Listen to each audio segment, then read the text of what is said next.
Welcome back to the Weekly Bits podcast, everyone. I'm Peter Chihuaga, and before we start today's interview, I want to submit a PSA for the upcoming Bitcoin 2020 conference. It's going down in San Francisco on March 27th and 28th. It's set to be a massive event that celebrates Bitcoin's culture while also diving into the technical stuff too. Speaker lineup has been growing pretty quickly. It already has renowned cryptographer Nick Szabo and legendary skateboarder Tony Hawk, but some other big names have been released as well. There's going to be a big block party. There's Bitcoin art on display and a lightning-powered arcade. So to learn more and get your ticket, check out bitcoin2020conference.com.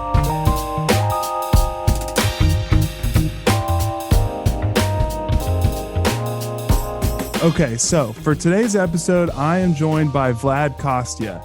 You'll recognize him from his Bitcoin Magazine byline, his video interviews, and maybe some spicy tweets.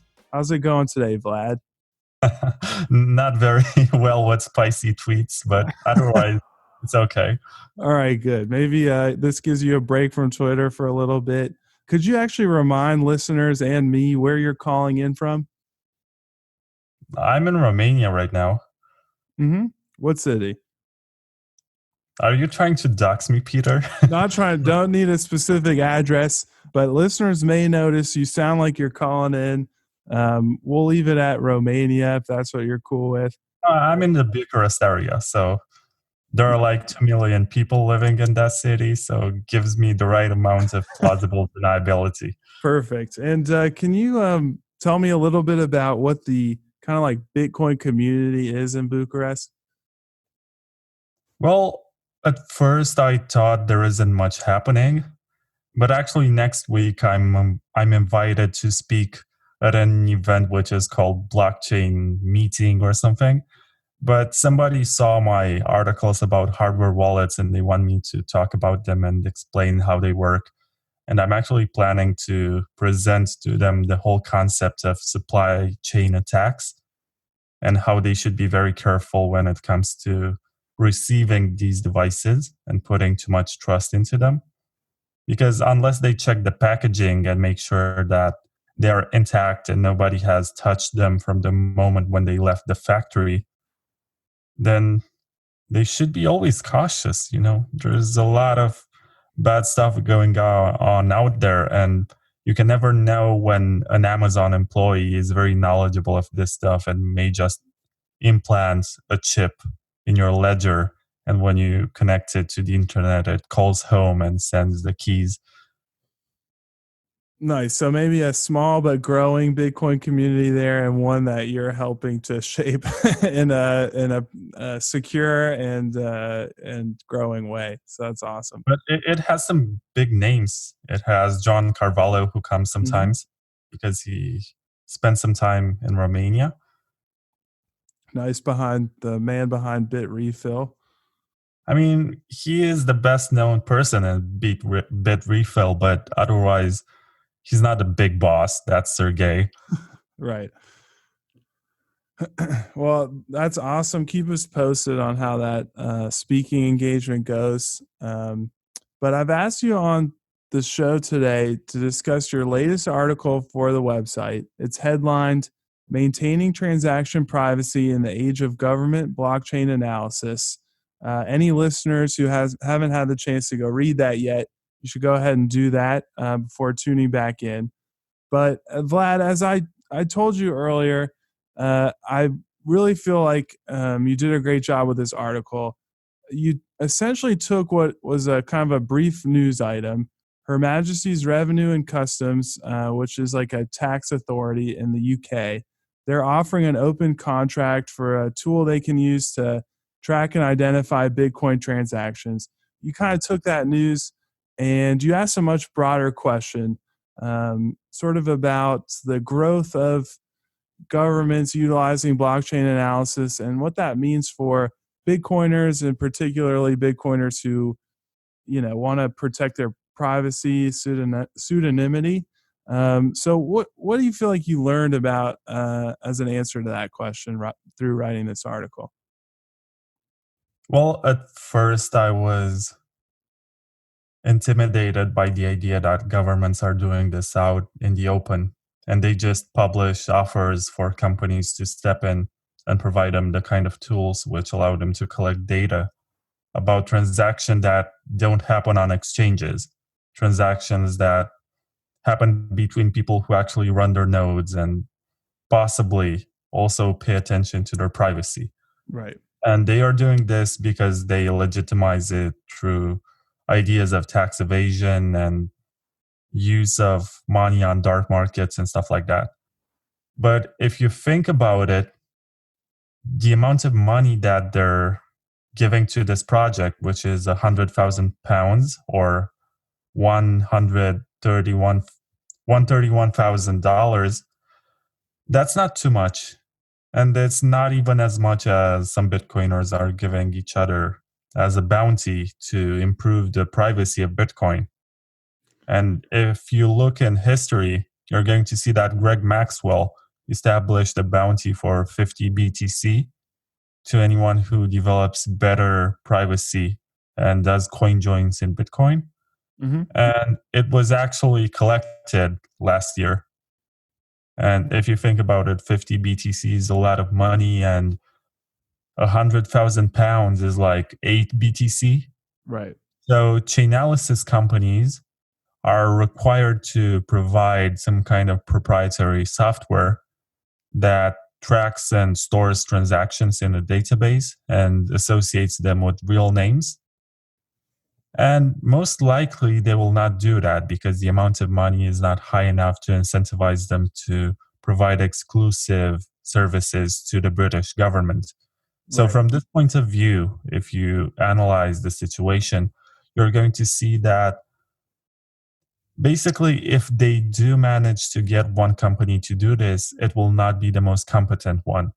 Right. And I think you did a good job alluding to all that in the article.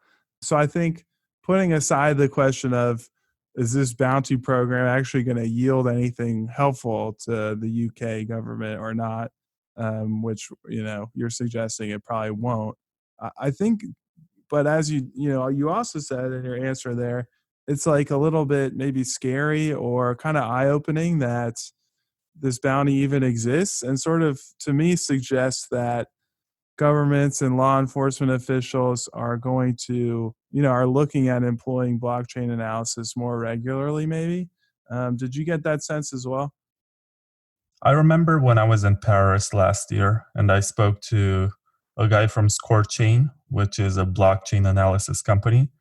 It was actually funny because he told me that he doesn't own any cryptocurrencies except for Monero. Right. Like, the guy knows what he's doing. And if you look up his record, he has been into Bitcoin since 2012 or something, and probably saw an opportunity to switch on the government side when the time was right. Mm-hmm. And he actually was speaking about tax evasion as something that he's trying to prevent and stuff like that, and that he wants to work for the government. So I heard on the side of somebody who provides services that he's willing to work with governments. But on the other hand, I know that blockchain analysis services are costly. It's not very simple to develop this kind of technology. And governments usually, when they work with you, they're going to ask for the technology to not be shared with somebody else. Right. So they can have the exclusive access to that kind of software that you developed. And when you, as a government, want to take tax evasion seriously, you probably want to give out more money than £100,000 because that's not really much. If you think about it, that's like £8,000 a month, which is still a nice salary for one person in London. But if you want to employ a whole team of programmers who work for you full time and develop very competent software that allow you to get the data that you want to track tax evaders and criminals, then you're going to want to put more money than this. But I can understand from the perspective of governments that they don't want to put too much money into this, as it can cause some kind of scandal among taxpayers. They're going to be like, why would we want to pay for this? Right. It's just a small number of people who do this. It's not quite a priority. There are people who don't use Bitcoin at all and do tax evasion. And most likely, they have much more money to pay to the authorities as opposed to Bitcoiners. So, why do you spend so many resources on this niche? So, it makes sense for them to be conservative and try not to give a lot of money. But if they approach it like this, it comes with the risk of developing something which is not very secure. And if they do manage to track some data and collect it, then it's not going to be secure, which means it can be hacked by third parties. Yeah. And if that happens, there's going to be a list out in the open of British Bitcoiners who own certain amounts and do transactions. And that's like a honeypot. It turns them into targets.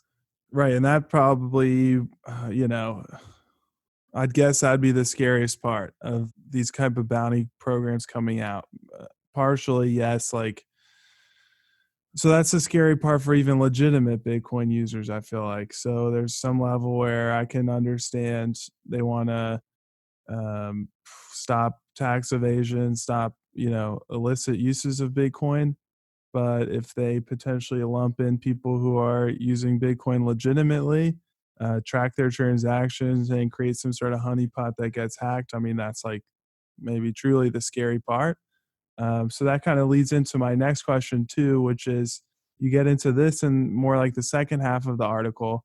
You do solicit some advice about ways to protect your privacy, but they're really like, as you say, kind of power user tips. These are not super easy privacy methods to employ.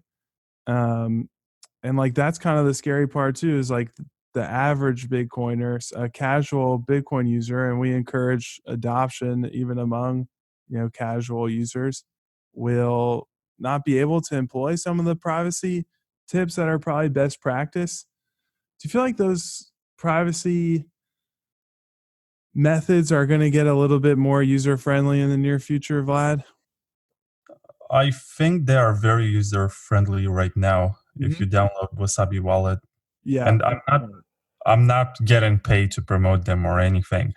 But the moment when I saw it, I was just so impressed because it has all the features under a very friendly interface. Yeah. You just navigate the sections like you're using some kind of internet browser with tabs, and everything is in there. When you generate a payment address because you want to receive some bitcoins, it makes sure that you will not reuse it.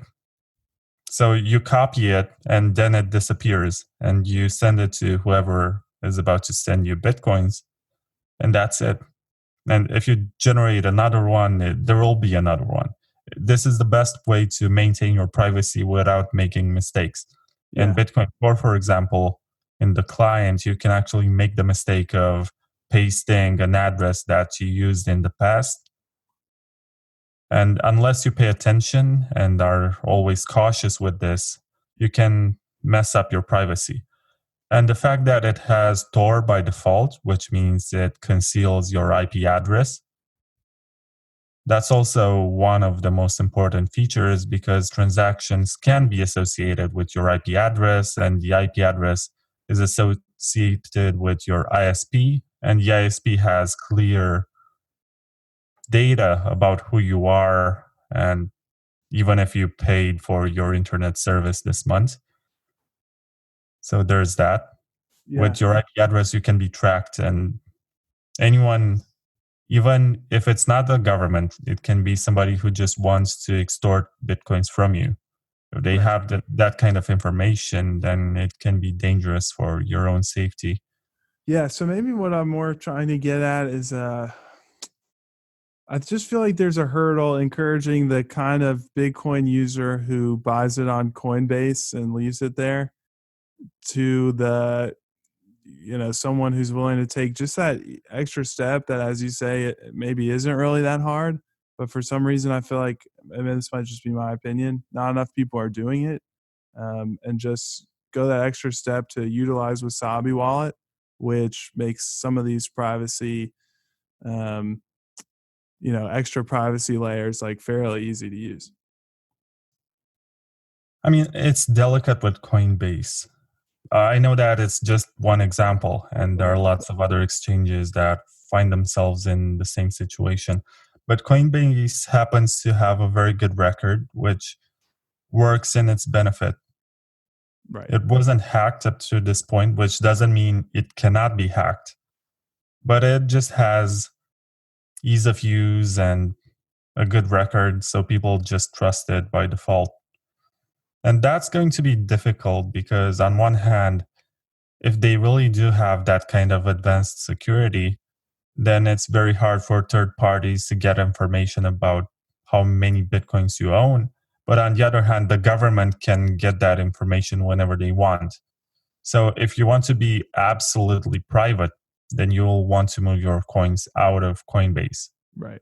if you don't trust your government. If you're just okay with trusting a business and you don't mind that the government knows every transaction that you're doing, which is Orwellian, and even if you think you have nothing to hide, you're just paving the way for this type of surveillance society. Right. It's just a good idea to become financially sovereign when you feel ready. If you have been around and you have been using Coinbase for a few months and you know how a wallet works, Right. then maybe you should try something a bit more advanced and not use large amounts. Just see how it works, get adapted to it, and possibly just get Wasabi on your computer. Right. There's no mobile version, but it just works so well and it's a nice design. I think that's the advantage of it. You can have the features in any kind of other wallet, but it's the design that just looks good and makes it simple. And you don't even have to think about the fact that it's a private wallet. And that's the whole philosophy of private by default. Yeah. It And has that privacy that starts the moment when you open it. And then you can also connect it to your full node. You can also connect your hardware wallet to it. Yeah, and I love that answer right there. Because I was thinking what I was going to ask is, okay, Vlad, we encourage privacy, but like for instance, if I got my grandma to buy Bitcoin on Coinbase, even if she was just keeping it there, I would say that that was a big adoption win, and I'd be really proud of her. But then how would I encourage her to, how would I explain all the privacy concerns with that, the history of hacks, tracing blockchain transactions, what's happening with things like this story we're discussing that you wrote. But I think that advice, I love it.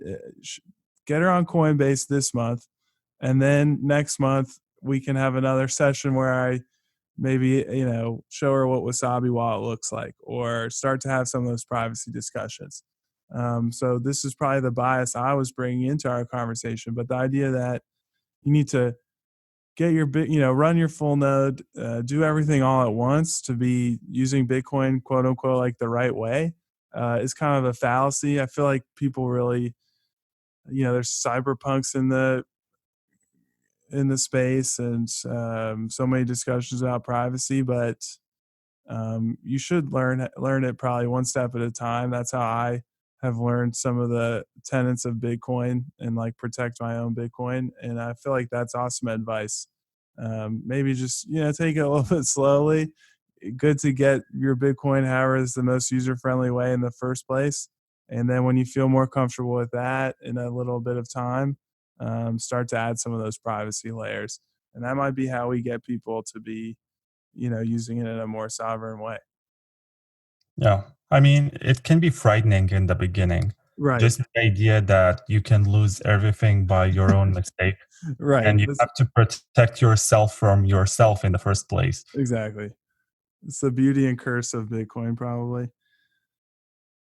And by the way, as we're talking right now, I just got called out by people from Samurai Wallet. And Hmm. they said Bitcoin Magazine should stick to technical writers who are able to perform a mediocre of research on the topic they're opining on. Editorial standards seem to be slipping, sadly, Oh man, about this exact article that we're discussing. right. And it was no affront. I don't want to speak for you. It was no affront to Samurai to not include them, but you just happened to speak with the Wasabi wallet um, provider. Is that you feel like what they're getting upset about? Most likely, yeah, because I don't feel like there's anything technical that I explained in the wrong way Right. or anything. And I just presented the opinion of somebody they don't like. But just for the record, Samurai Wallet is only available on Android phones. And I suppose you can also run it if you buy, what's it called? A nodal full node, which costs like $600. Right. And Wasabi is available on any desktop computer, on Linux, on Mac OS, and on Windows. So it's a lot more accessible. So it makes sense to promote something that is available on all platforms that anyone has, as opposed to something which only appeals to a smaller crowd. And also, I don't want to get too much into this and take sides, but Samurai is using the technology that Wasabi has developed first. Right. Well, anyone who listens to this show to try to get a little bit of the background of what happens at Bitcoin Magazine editorially, I mean, that's a big part of it. Getting some negative commentary because you happen to speak with one project rather than another. Um, so yeah, I think that it makes sense to highlight the, especially in the context of this article, the most accessible platform, because what we're really asking here is what, in general, can Bitcoiners do as Bitcoin becomes more popular, more different types of people are using it, but more governments are potentially employing blockchain analysis. You'd probably want to go with the most accessible option as the one to highlight for adding privacy details. But yeah, Vlad, good luck dealing with that flack on Twitter. I'll leave that to you. I'm sure you know how to handle it. But is there anything else that listeners should know about this article?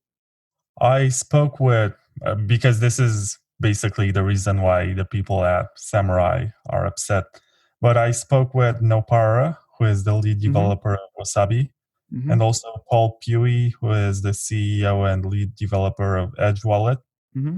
And both of them are very much privacy savvy. So I didn't recommend anything without actually consulting with them. Yep. And if you read the article, you're going to find quotations from what they told me that should be done to protect yourself from any kind of government attack. And it's interesting that the perspectives are different. I think Nopara, the lead developer of Wasabi, is more optimistic. And he says you just do your coin joins and make sure that you Right. connect via Tor and run your full node, and you're going to be safe. Whereas Paul Pewey is a lot more concerned and says that unless you're a power user and you know what you're doing, then there's no way to protect yourself from this type of government attack. And most users who don't have the time to do the research or don't really get concerned with this type of issues will get doxxed by any kind of government funded software for blockchain analysis. Right. Yeah, it was cool to hear those two perspectives, and I think that definitely rang true for me. Just reading the article is sort of there too, the optimistic take and the more pessimistic one. And I think it makes sense that No Paro is a bit more optimistic because, as you've said, his platform kind of bakes in a lot of these privacy initiatives. So maybe he just feels like they're a little bit easier to use. But definitely worth reading the article for those two perspectives, for all the backgrounds, everything we've discussed today. So thanks again for joining me from the general Bucharest area, nowhere specific, Vlad. Can you remind listeners in closing where they can follow you on Twitter? Yeah, so On Twitter, my screen name is Vlad Costea. That's how it's pronounced. So Costea. I don't think if you look up my name, there's going to be another one, but just in case, because the screen name of my full name was taken when I created my Twitter, I put a THE in the beginning, so it's D Vlad Costea. So THEVLADCOSTEA. That's where you can follow me. I don't think you have a reason to follow me. I get into a lot of fights sometimes. I think that's a good reason in itself. Thanks again, Vlad, for coming on the show.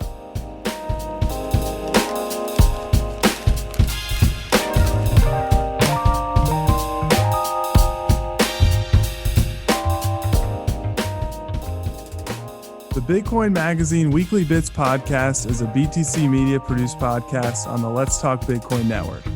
It was produced by Graham Peterson and Dave Hollerith.